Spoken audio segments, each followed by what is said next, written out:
సుమధుర స్వరముల గానాలతో వేలాది దూతల కలములతో కొనియాడబడుచున్న నా యేసయ్యా నీకే నా ఆరాధన. సుమధుర స్వరముల గానాలతో వేలాది దూతల కలములతో కొనియాడబడుచున్న నా యేసయ్యా నీకే నా ఆరాధన. మహదానందమే నాలో పరవశమే నిన్ను స్తుతించిన ప్రతి క్షణం. సుమధుర స్వరముల గానాలతో వేలాది దూతల కలములతో కొనియాడబడుచున్న నా యేసయ్యా నీకే నా ఆరాధన. ఎడారి తోవలోనే నడచినా ఎరుగని మార్గములో నన్ను నడిపినా. ఎడారి తోవలోనే నడచినా ఎరుగని మార్గములో నన్ను నడిపినా. నాయందు నడచిన జయవీరుడా నా విజయ సంకేతమా. నీవే నీవే నా ఆనందము నీవే నీవే నా ఆధారము. సుమధుర స్వరముల గానాలతో వేలాది దూతల కలములతో కొనియాడబడుచున్న నా యేసయ్యా నీకే నా ఆరాధన. సంపూర్ణమైన నీ చిత్తమే అనుకూలమైన సంకల్పమే జరిగించుచున్నావు నన్ను విడువగా. నా ధైర్యము నీవేగా.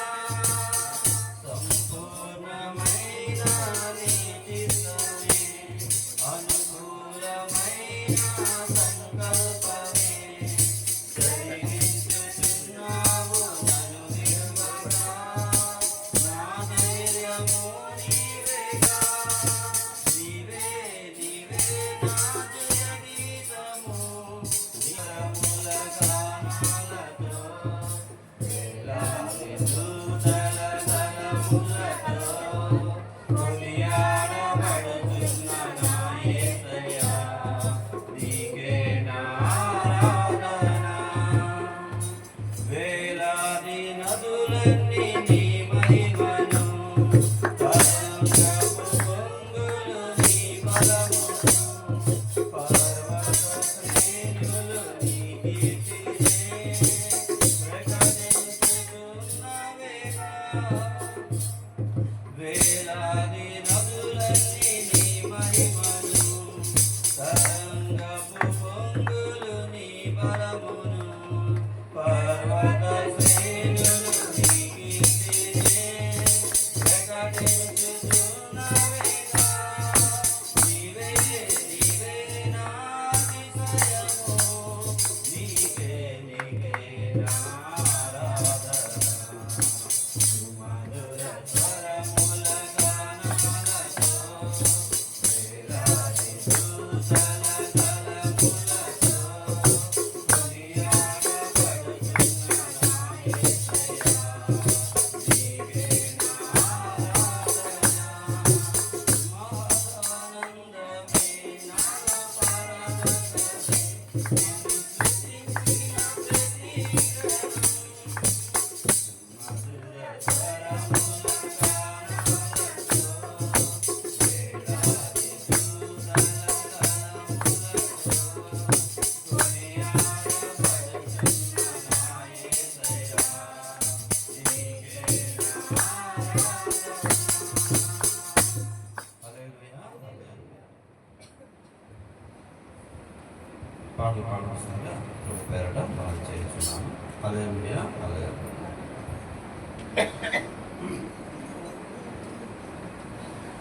అరుణా నీ ప్రభావ మహిమలనే నిరంతరం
హల్లెలూయా. నీవు నా తోడు ఉన్నావయ్యా, నాకు భయమేలా యేసయ్యా. నీవు నాలోనే ఉన్నావయ్యా, నాకు దిగులేలా యేసయ్యా.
కీర్తన 40వ కీర్తనను చదవవలసిందిగా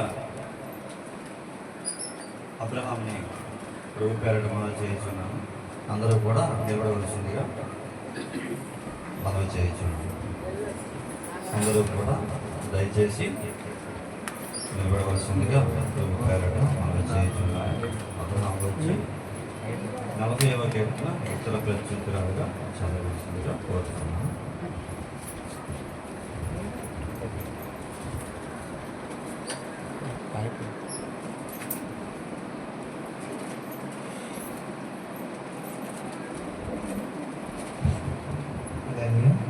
హల్లెలూయా. యెహోవా కొరకు నేను సహనముతో కనిపెట్టుకుంటుంది.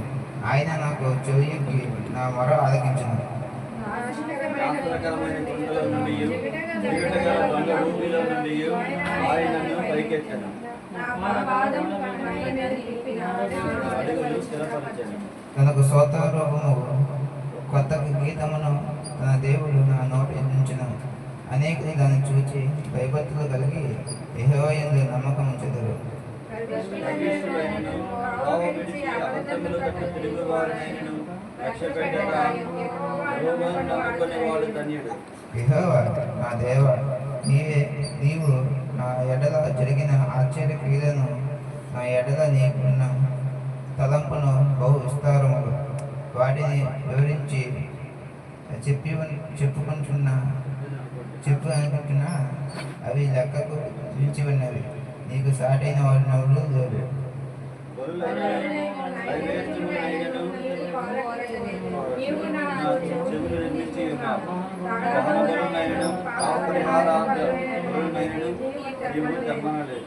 అప్పుడు పుస్తకము చుట్టిలో నన్ను గురించిన రాయబడిన ప్రకారము నీవు వచ్చి ఉన్నావు.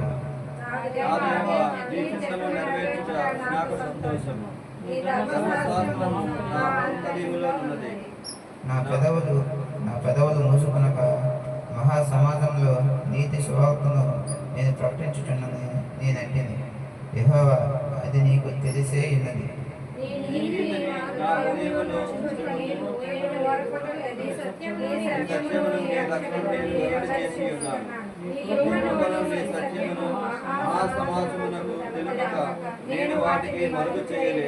యెహోవా, నీ వాత్సల్యము నాకు దూరము చేయవు. నీ కృప సత్యమును ఎప్పుడునూ నన్ను కాపాడును గాక.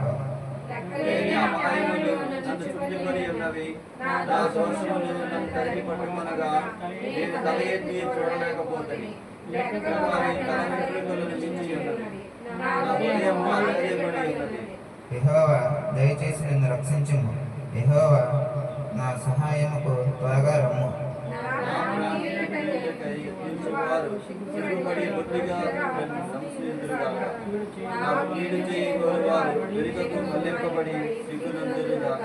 నన్ను చూసి ఆహాహా అని పలుకువారు తనకు కలిగిన అవమానము చూచి విస్మరించుగాక.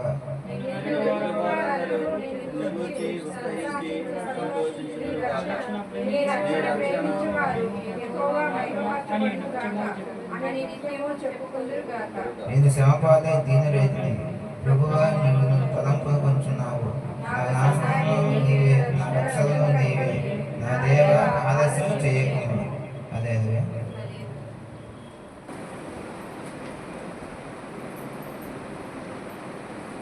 ఈరోజు ప్రత్యేకత ఏంటి? ఈరోజు ప్రత్యేకత రఘురాత్రి భోజన సంస్కరణ. రఘురాత్రి భోజన సంస్కరణ మన యొక్క ఈరోజు మొదటి నెల గడిచినటువంటి నెలలన్నీ కూడా ప్రభు ఆయన రెక్కల నీడలో మనందరినీ భద్రపరిచారు. ఈ నూతన మాసంలో మొదటి ఆదివారం. ఈరోజు అందరూ కూడా ఇంకొక స్పెషల్ ఉంది. అందరూ స్నేహితుల దినోత్సవం జరుపుకుంటాం కదండి. నేను స్నేహితుల దినోత్సవం ఈరోజు నాకు సంవత్సరం కనిపించి ఈరోజు స్నేహితుల దినోత్సవం ఉంది. నేను ఇది కొంటాను రబ్బర్ బ్యాండ్ కమ్యూనికి వచ్చి అంటున్నాను. చూసారా లోకంలో స్నేహితుల కోసం ఎంత తపన పడుతున్నాము. కానీ ప్రభు ఒక సెకండ్ మాట ఉంటుంది. యోహాను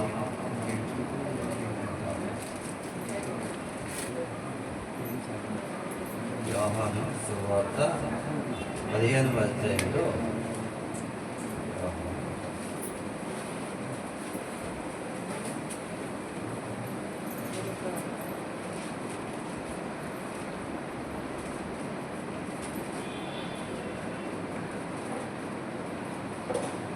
నేను మీకు ఆజ్ఞాపించు వాటిని చేసిన ఎడల మీరు నా స్నేహితులై ఇందురు. చూసారండి ఏమన్నా ప్రభు, నేను మీకు ఆజ్ఞాపించిన వాటిని చేసిన ఎడల మీరు నా స్నేహితులే ఇందురు. కానీ ఈరోజు లోకంలో ఉన్నటువంటి మనుషుల యొక్క వారిని గురించి మనం స్నేహితులుగా భావించి ఎంతో తపన పడుతూ ఉంటాం కదా. కానీ ప్రభు చెప్తున్నారు, ఆయన ఆజ్ఞలన్నింటినీ మనం అనుసరించి నడుచుకునే ఎడల మీరు నాకు స్నేహితులే ఎందులని చెప్తున్నారు కదండి. మరి మనం దేవుని యొక్క స్నేహాన్ని వెదికేవారిగా ఉన్నామా లేదా? ఏమిటి దేవుని యొక్క స్నేహాన్ని మనం ఆయన చేసినటువంటి ఒక గొప్ప నిబంధన ఏమండి, ఆయన నిబంధనగా మనకి ఏమి ఇచ్చి ఉన్నారు? ఆయన రక్తాన్ని మనకి ఇచ్చి ఉన్నారు. ఆయనతో మనం నిబంధన చేసుకుంటే మనం ప్రజలతో మనం నిబంధన చేసుకోవడానికి ప్రయత్నిస్తుంటాం. ఈయన నాకు మంచి స్నేహితులు కావాలి, ఈమె నాకు మంచి స్నేహితురాలు కావాలి అని ప్రజలు మన యొక్క చుట్టూ ఉన్నటువంటి ప్రజలతో మనం నిబంధనలు చేసుకుంటాం. కానీ దేవుడు మనకి ఇచ్చినటువంటి గొప్ప నిబంధన రక్తం అన్నమాట. ఏమండి, అదే మనకి సాదృశ్యంగా మనకి ఇక్కడ కదండి, ఆయన శరీరము ఆయన రక్తం. ఏమండి, యోహాను 6వ అధ్యాయంలో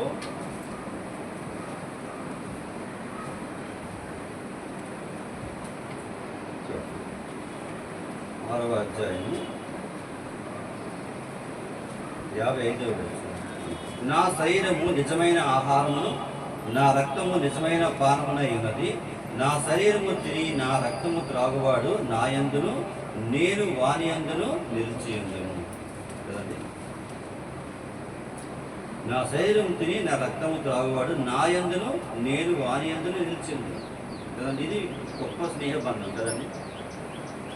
మనం అనుకుంటున్నాం స్నేహితులు ఎల్లకాలం అంతా ఉంటారేమో అంటే అది కుదరని ప్రయత్నం. ఏమంటే మనం అంటాం, అదే నువ్వు నాకు నిత్యము ఉండాలిరా అలా మనం ఒక నిబంధన చేసుకుంటాం. కానీ ఆయన మనకి ఇచ్చినటువంటి నిబంధన మత్తయి సువార్త పాపక్షమాపణ నిమిత్తము ఇది నాకు నా నిబంధన రక్తమని అక్కడ చెప్తుంది. అంటే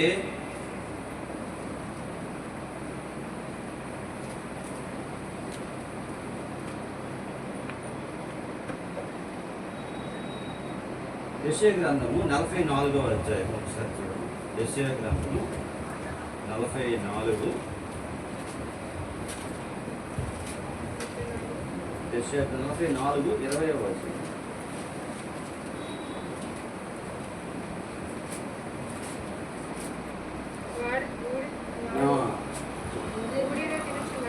వాడు బూడిద తినుచున్నాడు, వాని మనస్సు మోసపోయినదై తప్పుదారిని వాని తీసుకొని పోవచ్చున్నది. వాడు తన ఆత్మను రక్షించుకొన జాలడనియు నా కుడి చేతిలో అబద్ధమున్నది కదా అని అనుకొనుటకు వానికి బుద్ధి చాలదు. చూసారండి, ప్రభు ఏం చెప్తున్నాడు ఇక్కడ? వాడు బూడిద తినుచున్నాడు. ఏం తినుచున్నాడండి? బూడిద తినుచున్నాడు. వాని మనస్సు మోసపోయినదై తప్పుదారిని వాని తీసుకొని పోవచ్చున్నదని కూడా గ్రహించట్లేదు. వాడి మనస్సు తప్పుదారిని వెళ్తుందనేటువంటి ఆ గ్రహింపు కూడా లేదు. అందుకే వాడు ఏమని చెప్తున్నాడు ఇక్కడ? తీసుకొని పోవచ్చున్నది. వాడు ఆత్మ రక్షించుకున్న జాలని వాడే ఉన్నాడు.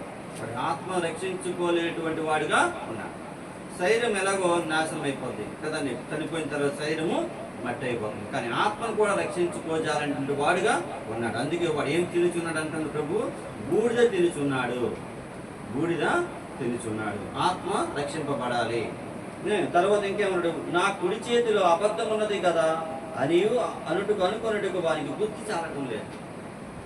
అంటే ఇక్కడ బూడిద తినుచున్నాడు అన్నప్పుడు దేనికి అది ప్రభువు సూచనగా చెప్తున్నాడంటే,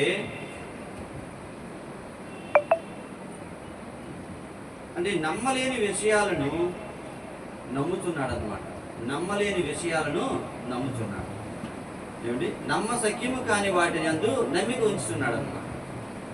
అందుకు వాడి మనసు ఎటు వెళ్తుంది? నమ్మశక్యము కాని విషయాల వైపు వెళ్తుంది. ఏమిటి? మనం ఈ లోకంలో అలాగే ఉంటున్నాం. నమ్మశక్యము కాని విషయాలందు నమ్మకం ఉంచుతున్నాం. నమ్మవలసినటువంటి ఆ దేవుణ్ణి మనము నమ్మటం లేదు, విశ్వాసం ఉంచటం లేదు. ఏమండి? అందుకే బూడిద తినుచున్నాడని ప్రభువు మాట్లాడుతున్నాడు. ఏమండి? మరొక విషయంకి వస్తే యెషయా గ్రంథం 12:1. హోషేయ గ్రంథము దానియేలు తర్వాత హోషేయ గ్రంథము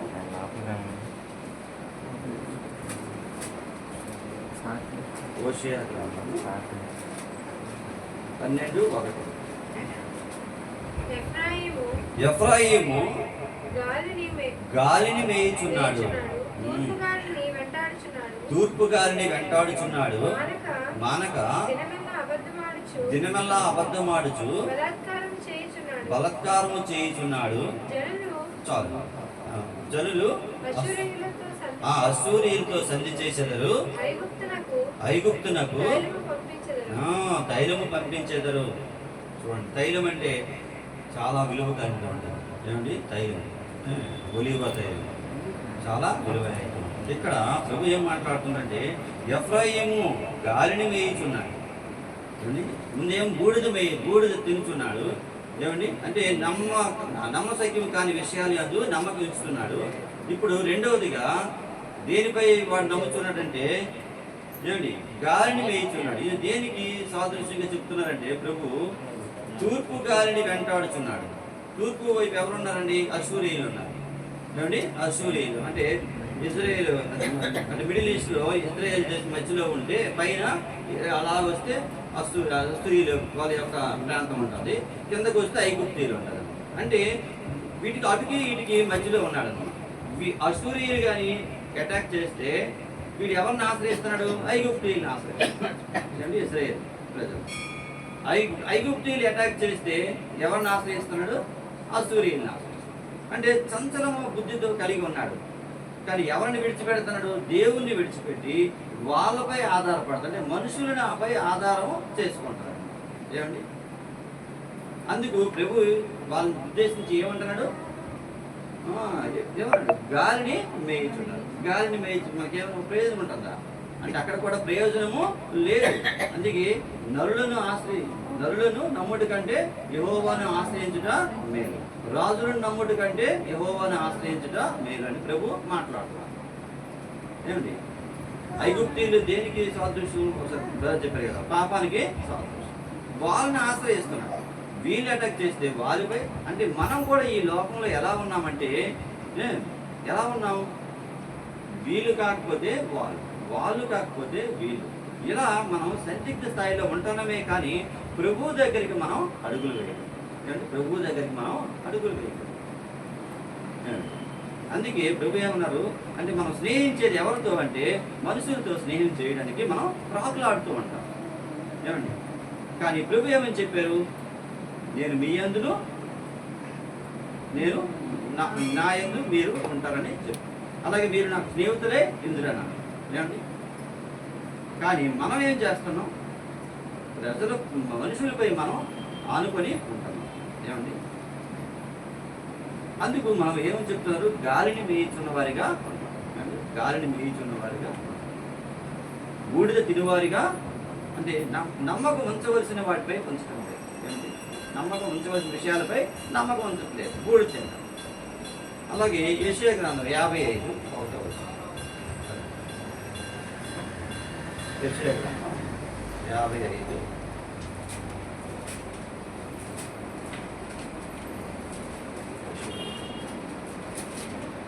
55 1 ఒకటో వచ్చిన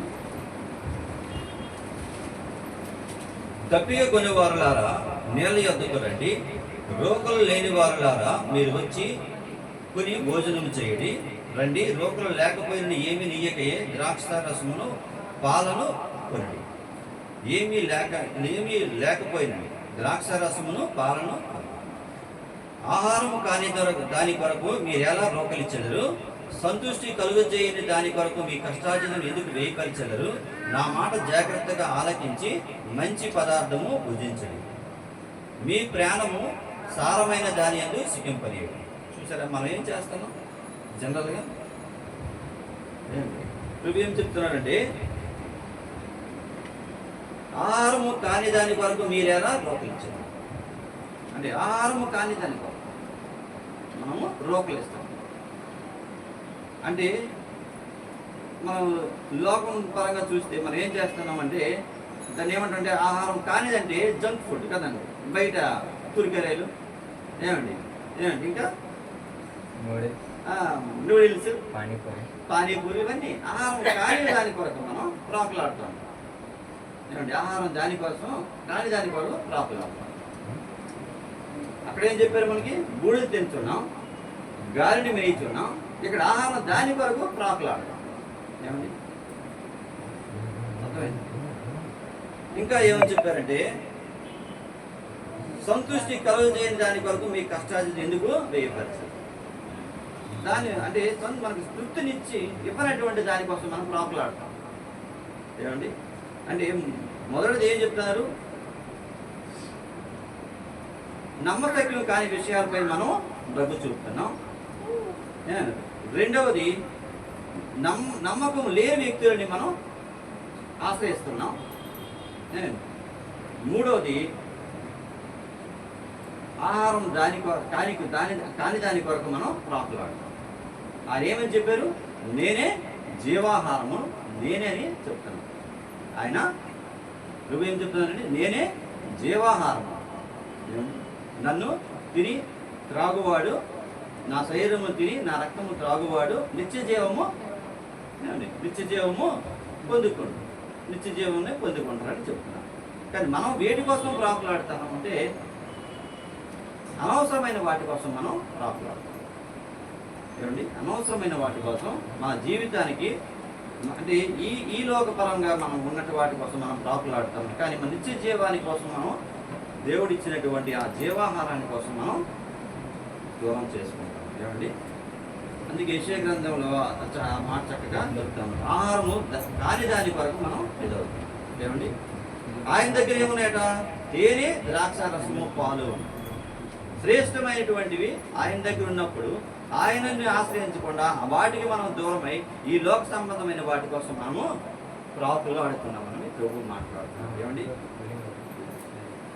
ఆహారం కాని దాని కొరకు ప్రాకులాడుతున్నాం. ఏమండి, గాలిని మేస్తున్నామని చెప్తున్నాడు ప్రభు. ఇంకా బూడిదను తినుచున్నారు మీరు అని ప్రభు మాట్లాడుతున్నాడు. ఏమండి,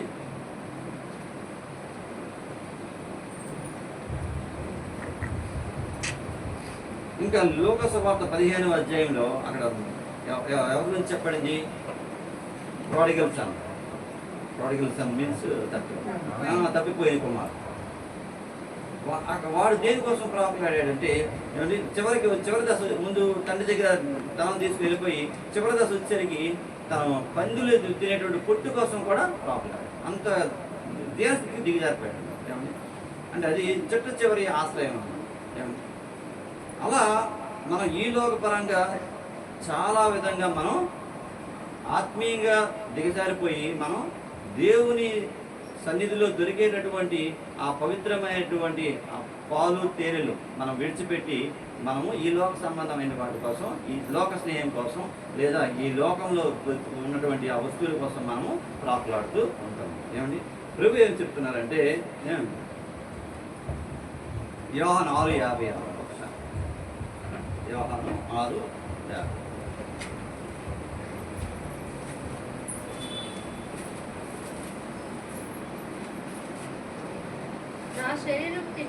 నా శరీరము తిని నా రక్తము త్రాగువాడు నా యందును నేను వాని యందును నిలిచి ఉందును. చూసారా? నా శరీరమును తిని నా రక్తము త్రాగువాడు నా యందును నేను వాని యందును నిలిచి అంత చక్కని మాట అండి. మన ఆయన యందు మన యందు ఆయన ఉండాలంటే మనము అంటే ఇవి నిజమైనటువంటి శరీరము కాదు, ఇది నిజమైనటువంటి రక్తము కాదు. కానీ ఆయన చెప్పేది ఏంటంటే ఆత్మపరంగా ఆయన మాట్లాడుతున్నాడు. అందుకే చివరిగా ఒక మాట ఉంటుంది 6:63 చూడండి ఒకసారి. 6:63 ఆత్మయే జీవింప చేయుచున్నది, శరీరము కేవలము నిష్ప్రయోజనము. నేను మీతో చెప్పి ఉన్న మాటలు, ఇప్పుడు చెప్పిన ఈ మాటలన్నీ కూడా ఏమండి, మనం దేనికోసం మనం ప్రాకులాడుతున్నామో ప్రభు మాట్లాడుతున్నాం. మనం కాని వాటి కోసం మనము అడుగులు వేస్తున్నాము. ఆ మాటలు చదవం. మాటలు ఆత్మయు జీవమునై ఉన్నవి కానీ విశ్వసించని వారు కొందరు ఉన్నారని వారు. అయితే ఇక్కడ ఏమన్నారు? మాటలు ఆత్మయు జీవమునై ఉన్నాయి. ఆయన చెప్పిన మాటలు ఎలా ఉన్నాయండి? ఆత్మయు జీవమునై ఉన్నాయి. అందుకే నేనే జీవాహారం అని చెప్పారు. ఇప్పుడు మన దగ్గర ఉన్నటువంటి అవి జీవాహారం. అది ఇప్పుడు భౌతిక పరంగా మనం తిన్నప్పుడు కాదు, ఏమండి, అది భౌతిక పరంగా మనం తిన్నప్పుడు కాదు, ఆత్మ పరంగా మనం తిన్నప్పుడు ఆయన చేసినటువంటి ఆ నిబంధన మనం చేసుకున్నటువంటి మనం అట్లా చేయముంచామంటే మనకు అది దేనికి సాదృశ్యమని అంటే మనం ఆయనతో ఒప్పందం కుదుర్చుకున్నాం. అది జ్ఞాపకం చేసుకోవడం కోసం. ప్రభువా నేను నీతో ఒప్పందం చేసుకున్నాను చూడండి, అంతే కదా. మనం ఒక అగ్రిమెంట్ చేసుకోమంటే అది స్థిరంగా ఉంటుంది కదా. అగ్రిమెంట్ ఒక ఏదో భూమి కొన్నాం, అగ్రిమెంట్ రాసుకుంటాం కదా, స్థిరంగా ఉంటుంది కదా. దేవునితో మనం చేసుకున్నటువంటి ఒక నిబంధన అన్నమాట. ఆ నిబంధనగా ఆయన ఇచ్చినటువంటి జ్ఞాపకం అన్నమాట, ఏమండి. అంతేగాని భౌతికపరమైనటువంటి తినడము కాదు, భౌతికపరమైనటువంటి త్రాగడము కాదన్నమాట. ఆయనతో మనం చేసుకున్నటువంటి నిబంధనను జ్ఞాపకం చేసుకోవడం. ప్రభువా నేను నీతో స్నేహితుడిగా ఉంటున్నాను, నేను నీతో ఈ బంధం కలిగి ఉన్నాను, ఏమండి అనేటువంటి ఒక నిబంధనకు సూచనగా మనకి ఇవన్నీ కూడా ప్రభువు ఏర్పాటు చేశారన్నమాట. ప్రభురాత్రి భోజనం సమయం మనకి ఒక నిబంధన అన్నమాట. ఆయనకి మనకు నిబంధన. ఆ నిబంధనను మనం మీరిపోతే ఏమవుతుంది? మనము దూరం అయిపోతున్నట్టు లెక్క, ఏమండి. అంతే కదా. ఒక నిబంధన మనం చేసుకున్నాం సహజంగా మనం లోకంలో. ఆ నిబంధన మనం మీరేమనుకోండి, మనం దానికి శిక్షకు గురవుతుంది కదండి. ఇప్పుడు భూమి కొన్నాము, ఆ నిబంధన మనం కలిగినట్టు ఉండాలి కదా. దాని నుండి మనం వైదొలిపోయామనుకోండి ఏమవుతుంది? అప్పుడు వాడు కోర్టుకి వెళ్తారు, ఇంకా రకరకాలుగా ఉంటాయి, అంతే కదా. అలాగా ప్రభు మనకి ఇచ్చేటువంటి ఒక నిబంధన అన్నమాట. అందుకు మనం ఆ నిబంధనను జ్ఞాపకం చేసుకుని ప్రభు మాట్లాడుతున్నాం అన్నమాట, ఏమండి. ఎలా నిబంధన చేసుకోవాలంటే మనకు అంత బాప్తిస్మం ద్వారా మనం ఆ నిబంధనలోకి వచ్చాం మనం. కనుక మనకు ప్రభు అనుగ్రహించినటువంటి ఈ యొక్క శరీరము రక్తం అనేటువంటి భౌతికపరమైనటువంటి కారణం, ఆత్మీయపరమైనటువంటి మనకి ఆహారం. అందుకే నేనే మీకు జీవాహారం. అందుకే మనకు ఆయన ఆ నిబంధనలు మనం చేసుకున్నప్పుడు మనకు ఆయన ఎలా ఉంటాడు? స్నేహితుడై ఉంటాడు అని చెప్తాను కదా, ఏమిటి. మన లోక స్నేహం కోసం మనం పరిగెడుతుంటాం, కానీ నిజమైనటువంటి స్నేహితుడు ఎవరండి? యేసుక్రీస్తు అన్నమాట. ఆ స్నేహాన్ని మనం విడిచిపెట్టము. అందుకే మనము లోకాన్ని స్నేహించేటప్పుడు మనం దేవునికి వైరము మనం శత్రువులు అవుతామని వాక్యం తెలియజేస్తుంది.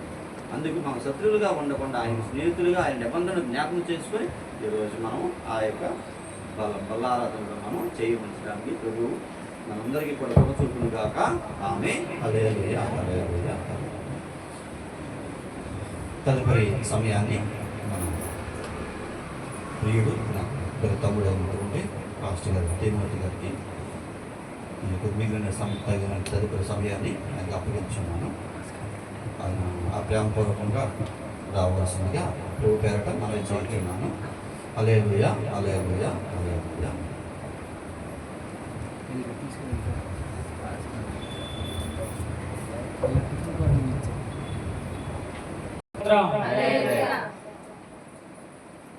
ఆదికాండం 35వ అధ్యాయం 2వ వచనం. మరి వాక్యం కూడా ఎక్కువ చెప్పను, ఒక 5 నిమిషాలు లేదా 10 నిమిషాలు.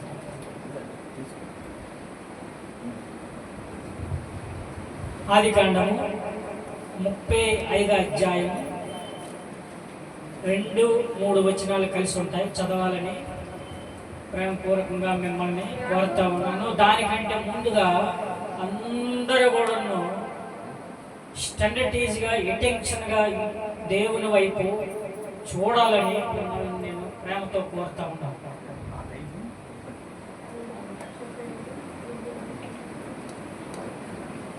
యాకోబు తన ఇంటి వారితోనూ కరెక్ట్గా అందరికి వినబడినట్టు చదవాలి, గట్టిగా స్పష్టంగా. యాకోబు ఆ.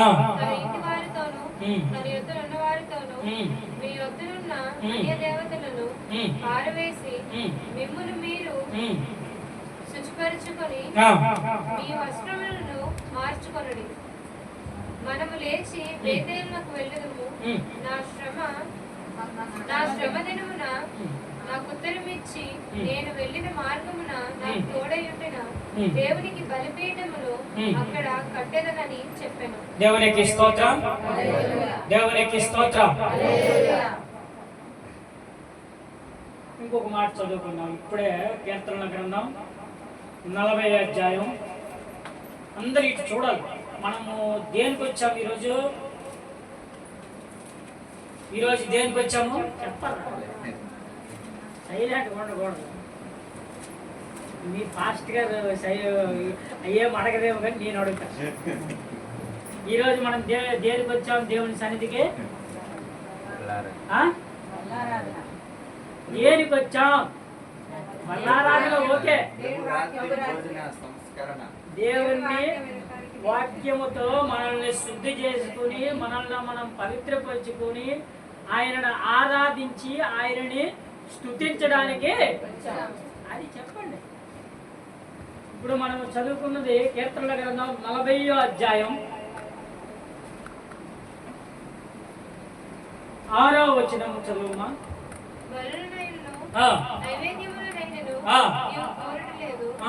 నీవు నాకు చెవులు నిర్మించి ఉన్నావు.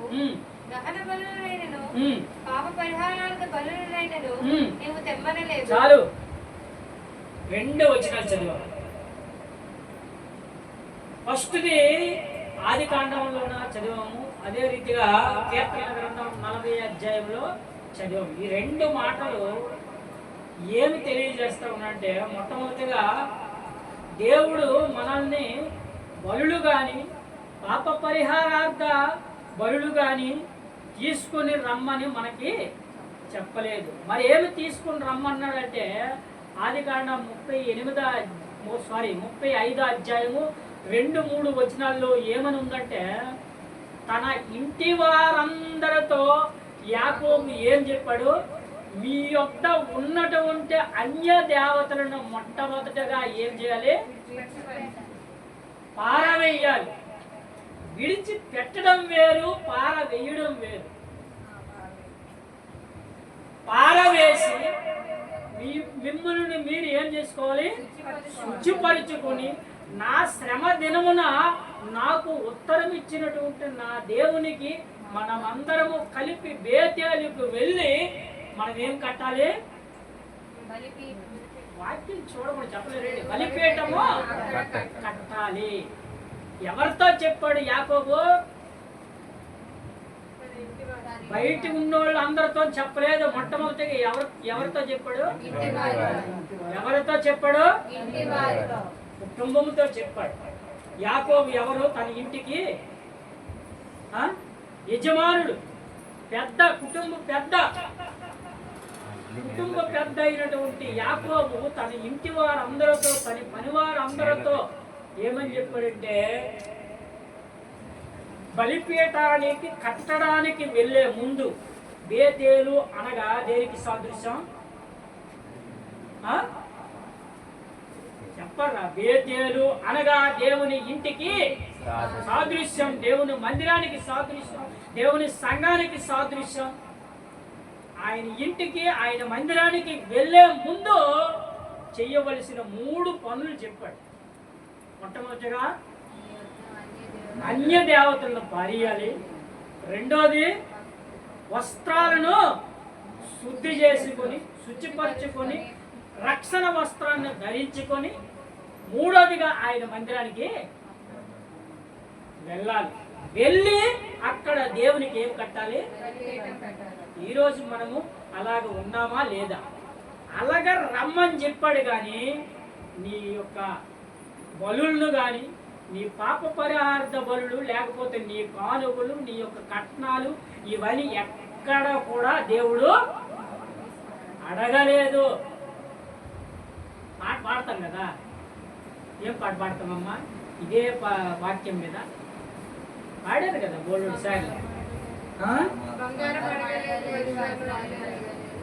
నీ వజ్రాలు, నీ బంగారము, నీ యొక్క ఆస్తి, నీ అంతస్తు దేవుడు నీ హృదయంలో ఉన్నటువంటి, నీ బ్రతుకులో ఉన్నటువంటి, నీ ఇంటిలో ఉన్నటువంటి అన్య దేవతలను ఏం చేయాలి? యాకోబు ఆ మాట ఎందుకు చెప్పాడంటే, తన భార్యలందరూ కూడాను విగ్రహారాధన నుంచి వచ్చినటువంటి వ్యక్తులు,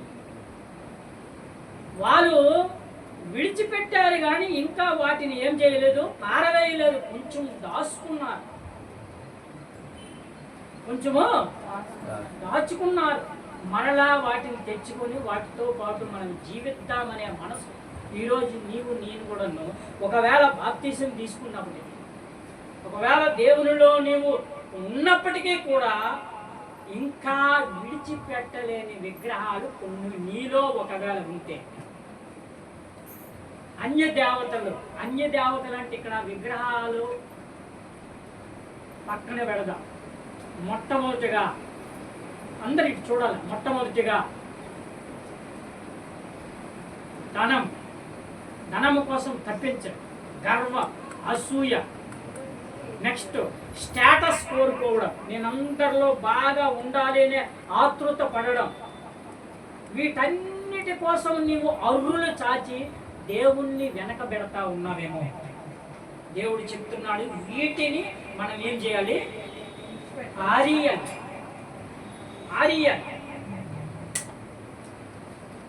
అవన్నీ తీసుకొచ్చి మస్తకి వృక్షం కింద ఏం చేశాడు? అక్కడ వస్తాడు, చదువమ్మా వాక్యం చదువు.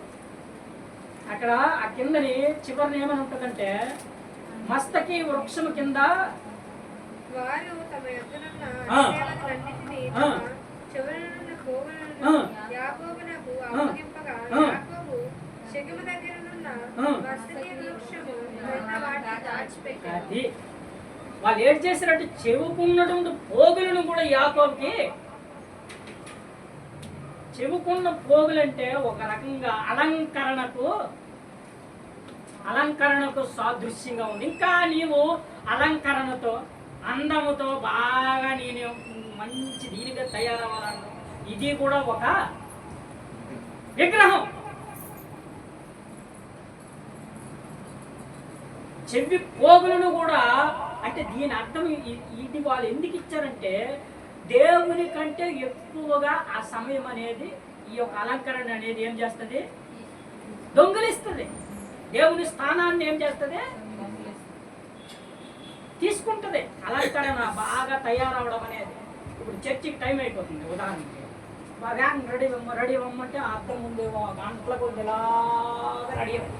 అంటే దీని అర్థము, దేవుని కంటే ఈ యొక్క అలంకరణకే ఎక్కువ, ఈ రెడీ అవ్వడానికే మనం ఏం చేస్తాం? సమయం ఇస్తాం. సమయం ఇచ్చిన తర్వాత ఈ టైం అయిపోద్ది, ఫాస్ట్గా రెడీ వాక్యం అంతా చెప్పేసి అంత అయిపోతే అప్పుడు నువ్వు వెళ్ళి వస్తావు. ఏం ప్రయోజనము? ఏమీ ప్రయోజనం లేదు కదా. ఇంత ఆశ వేసుకుంటారు. అవునా కదా? దేవుడు ఏం చెప్పాడు? అన్య దేవతలను మరి పారివేశాడు. ఈరోజు జ్ఞాపకం చేసుకో తల్లి, తమ్ముడు, చెల్లి, ఒక్కసారి నీ హృదయాన్ని నువ్వు ప్రశ్న వేసుకో. అందుకనే దేవుడు మన మధ్య ఈ బల్లను ఏం చేశాడు? మన మధ్య ఉంచాడు. అలాగ చేసి ఆ రొట్టెని తిని ఆ పాత్రలోని తాగునప్పుడల్లా నన్ను ఏం చేయాలి? జ్ఞాపకం చేసుకో. నన్ను జ్ఞాపకం చేసుకోవడం అంటే నేను ఏమి చెప్పానో, ఏ ఆజ్ఞలు చెప్పానో, ఏ మాటలు చెప్పానో దాని ప్రకారం నువ్వు ఉన్నావో లేదో ఒకసారి నీకు నువ్వేం చేసుకో, జ్ఞాపకం చేసుకో, తెలుసుకో, పరీక్షించుకో అని దేవుడు మనతో మాట్లాడు. చూడు ఎంత గొప్ప విషయం. యాకోబు దేవుని మందిరానికి వెళ్ళే ముందు, దేవుని దగ్గరికి వెళ్ళి బలిపీఠం కట్టడానికి ముందు తన కుటుంబస్తులతో. మనం ఎంతమంది దేవుని మందిరంలో కుటుంబాలతో సహా దేవుని ఆరాధనకు హాజరవుతూ ఉన్నాం. జ్ఞాపకం చేసుకున్నాం. కుటుంబం అంతటితో, యాకోబు తన కుటుంబం వారంతటితో, మీరందరూ కూడా మీకున్నటువంటి ఏంటంటారు దాన్ని, అన్యదేవతలను ఆరవేసి మీ హృదయాలను మీరు శుచిపరుచుకొని మీరు లేచి మనమందరం బేతేలుకు వెళ్దాం పదండి అన్నప్పుడు కుటుంబం అంతా దేవుని మాటని ఏం చేసింది, విన్నారు. ఈరోజు నీవు నేను కూడా మన కుటుంబాలు ఎలా ఉన్నాయంటే, భర్త వస్తే భార్య రాదు, భార్య వస్తే భర్త రాడు, భర్త భార్య వస్తే పిల్లలు రాదు. ఇలా ఉన్నప్పుడు నీకు ఆశ్చర్య కార్యములు, అద్భుత కార్యములు, నీకు దేవునికి తగ్గట్టుగా నీ ఉండాలని, అనేకమైనటువంటి ఆశీర్వాదాలు రావాలని నువ్వు ఆశపడడంలో అదంతా కూడా ఒట్టి దేవునికి స్థానమేమో కానీ నువ్వు బాగా ఒక అంతస్తు గట్టిగా. ఎక్కడ న్యాయం చెప్పండి, అవునా కాదా? పడుకోకండి, దేవుని సన్నిధిలో పడుకోకండి. ఉదాహరణగా ఎవరు కూడా కాన్సన్ట్రేషన్ ఉండాలని మరొకసారి అలా చెప్తుంటాను. అప్పుడప్పుడు నువ్వు దేవునికి స్థానం ఇవ్వవు, దేవునికి ఇష్టకరంగా బ్రతకవు, కానీ నాకు దేవుడు ఏటి చెయ్యడు. నేనే ఆ తండ్రిని ఇన్నిసార్లు కొలుస్తాను, నాకేడు జరిగింది. నీకు జరగాలంటే ఆయనకి తగ్గట్టుగా నువ్వు ఉన్నవా? నేను ఇలాగంటున్నాను, మీరు ఎవరు బాధపడవు. దేవుని మాటలే ఉన్నాయి, నా మాటలు సొంత మాటలు ఏమీ కాదు. ఇందాక చదువుకున్నాం యోహాను సువార్త. నా ఆజ్ఞలను నా నిబంధనలను ఎవరైతే పాటిస్తారో వారికి నేనేమై ఉంటానో, అది మేలుకోరి స్నేహితుడు ఏం చేస్తాడు, గాయాలు రేపుతాడు, పగవాడు లెక్కలేనన్ని ముద్దులు. ఎవడైతే నీ స్నేహితుడిగా ఉంటాడో, ఎవడైతే నీకు నిజమైన స్నేహితుడో, నీ మేలు కోరే నీకు ప్రతీది కూడాను ఇలాగ ఉండాలి, అలాగ ఉండొద్దు, ఈ రకంగా ఉండు అని స్నేహితుడు అయితే చెప్తాడు. పగవాడైతే పర్వాలేదు కదా అలాగే చెప్తాడు. అని నీకేం చేస్తాడు, నిన్ను చెట్టు ఎక్కిస్తాడు. ఎక్కడికి? ములం చెట్టు ఎక్కినప్పుడు ఏం చేస్తావు, అక్కడ వదిలిస్తాడు, తీసుకెళ్తాడు. తీసుకెళ్ళి అక్కడ వదిలిస్తే నువ్వు పట్టణం పడిపోతావు. కాబట్టి నీవు దేవునికి ఇష్టకరంగా దేవుని నిబంధనలను, దేవుని ఆజ్ఞలను, దేవుని కట్టడలను అనుసరించి నడుచుకుంటే ఐగుప్తీయులకు వచ్చినటువంటి ఏ రోగాన్ని నేను మీకు రాని నేను దేవుడు చెప్పాను. అన్య దేవతలను పారిశ్రమ మొట్టమొదటిగా దేవుని సమయాన్ని దొంగిలించినటువంటి వ్యక్తులు మనం. ఇది కూడా ఒక ఏంటి చెప్పరా, ఇది కూడా ఒక విగ్రహారాధన. ఇది ఒక ఏంటి అంటే దేవుని కంటే ఎక్కువ నీ టైంని ప్రేమిస్తున్నాం. కొంతమంది ఆదివారమే వాళ్ళకి ఎగ్జామ్స్, కొంతమంది ఆదివారమే వాళ్ళకి ఏంటి పనిపాటు ఉండొచ్చు. కాదని నేను అన్నా, ఒక 2 గంటలు లేకపోతే 1 గంట చర్చిలో కూర్చుంటే, లేకపోతే దేవుని దగ్గర కూర్చుంటే నీకేటి ఆస్తి అంతస్తు. ఇన్ని 5 రోజులు చేసిన పని ఆదివారం చేస్తే నీకు డబ్బు వచ్చేద్దా? అలాగని ఉదాహరణగా మాట్లాడుతున్నాను, సింపుల్గా. నేను ఎవరిని అందరికి కాదు, మనం చెప్పుకున్నటువంటి మాట. అంటే బైబిల్లో ఒక మాట ఉంటుంది, మత్తయి సువార్త 6వ అధ్యాయం 33వ వచనం. మత్తయి సువార్త 6వ అధ్యాయం 33వ వచనం. మరియు నీవు అప్రమాణం చేయక చదువు. ఈ ప్రమాణములను ప్రభువులకు చెల్లింపవలనని పూర్వీకులతో చెప్పబడిన మాట మీరు విన్నారు కదా. నేను మీతో చెప్పినదేమనగా, ఎంత మాత్రము గుట్టు పెట్టుకునవద్దు. మత్తయి సువార్త 6వ అధ్యాయం 33వ వచనమమ్మా. ఆయన రాజ్యమును నీతిని అప్పుడు అవన్నీ మీకు అనుగ్రహించును. అదమ్మా, రాజ్యము ఆయన నీతి వెతకడం అంటే ఏంటమ్మా? దేవుని దగ్గరికి రావడం, దేవుని సన్నిధిని ప్రేమించడం, దేవుని వాక్యాన్ని ఇష్టపడడం, దేవుని ప్రార్థనలో కూర్చోవడం, ఇదే ఆయన రాజ్యము, ఆయన నీతి. నువ్వు దేవుని సన్నిధిలో ఒక 10 నిమిషాలు పావు గంట కూర్చుంటే నీకు ఏంటంటారు దాన్ని అనకూడదు, కానీ పైల్స్ వచ్చేస్తే నీకు కూర్చోలేవు, ఇటు అటు ఇలాగ నిలబడతావు. కానీ నీకు అన్ని ఆశీర్వాదాలు కావాలంటే ఎలా వస్తాయి చెప్పండి? అవునా బాగా ఇలాగ అంటున్నాను. మీరు ఎవరు కూడా బాగా ప్రాక్టికల్గా మాట్లాడుతున్నాం. మనం నేను ఏది కల్పించి చెప్పట్లేదు, వాక్యం ప్రకారమా. మొట్టమొదటి ఆయన రాజ్యాన్ని, ఆయన వాక్యాన్ని, ఆయన నీతిని వెతికితే మీకు అప్పుడు ఏమి కావాలో అవన్నీ నేను మీకు. బైబిల్లో ఒక మాట ఉంటుంది, ఎస్సీ గ్రంథంలో చదవద్దు కానీ, సమ్మతించి మీరు నా మాట వినిన భూమి యొక్క మంచి పదార్థాలన్నీ అనుభవిస్తారు. ఒకవేళ మీరు నా మాట వినకపోతే ఖడ్గం పాలవుతారు. సమ్మతించి నా మాట వింటే ఏమవుతారు? భూమి మీద ఉన్నటువంటి మంచి పదార్థాలన్నీ అనుభవిస్తారు. ఒకవేళ మీరు వినకపోతే ఖడ్గం పాలవుతారు. కాబట్టి ఆ దీవెన, ఆ ఆశీర్వాదం, దేవునికి సంబంధించినటువంటి ఆ కృప కాపుదల మన మీద ఉండాలంటే మొట్టమొదటిగా ఆయన యొక్క రాజ్యాన్ని, ఆయన నీతిని మనం ఏం చేయాలి? వెతకాలి. దేవుని కంటే దేనిని కూడా మనము ఎక్కువ చేసుకోకూడదు. బైబిల్లో ఉంటుంది, నిర్గమాకాండం 20వ అధ్యాయం 3వ వచనం. ఇంకా చెప్పొచ్చు కానీ మనం టైం సెట్ చేసుకోవాలి కాబట్టి నేను తప్ప వేరొక దేవుడు నీకు ఉండకూడదు. చదవమ్మా.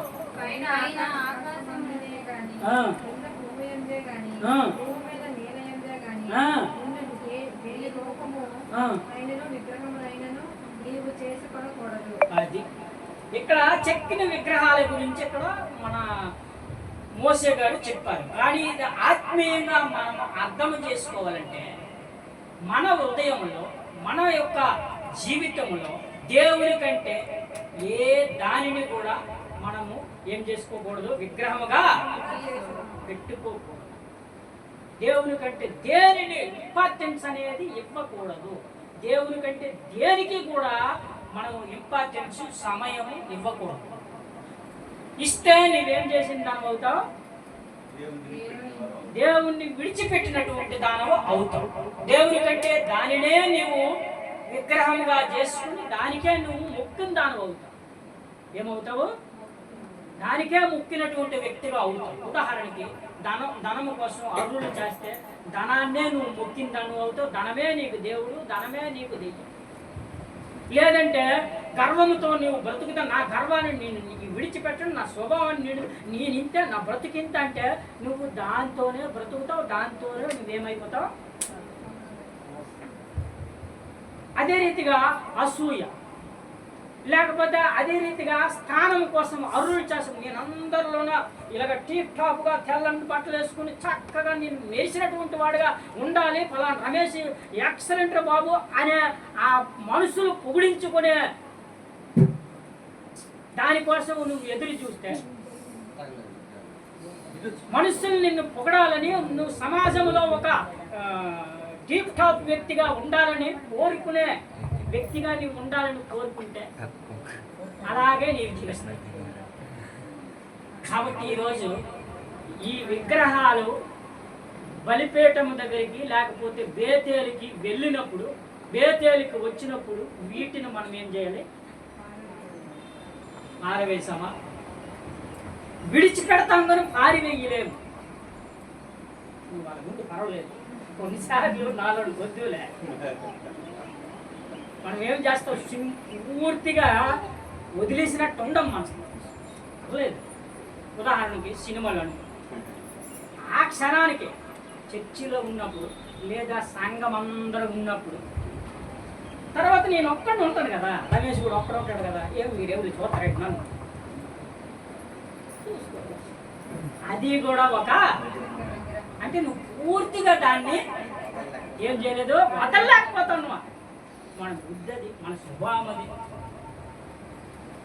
అందుకనే యాకోబు తన ఇంటి వారితో చెప్పాడు, వాళ్ళ బుద్ధి, వాళ్ళ స్వభావం, వాళ్ళ నైజము, వాళ్ళ యొక్క తాత ముత్తాతల స్వభావం అది. కాబట్టి మీరు ఏం చేయండి, వాటిని ఏం చేయండి, ఆరవేసి మీ వస్త్రాలను మీరు ఏం చేసుకుని శుచిపరుచుకొని మనమందరం కలిసి లేచి ఎక్కడికి వెళ్ళాలి, బేతేలుకు వెళ్ళాలి. ఎందుకు వెళ్ళాలంటే నా శ్రమ దినమున నాకు దేవుడు ఏం చేశాడో ఉత్తరం ఇచ్చాడు. యాకోబుకి శ్రమ దినమున ఉత్తరం.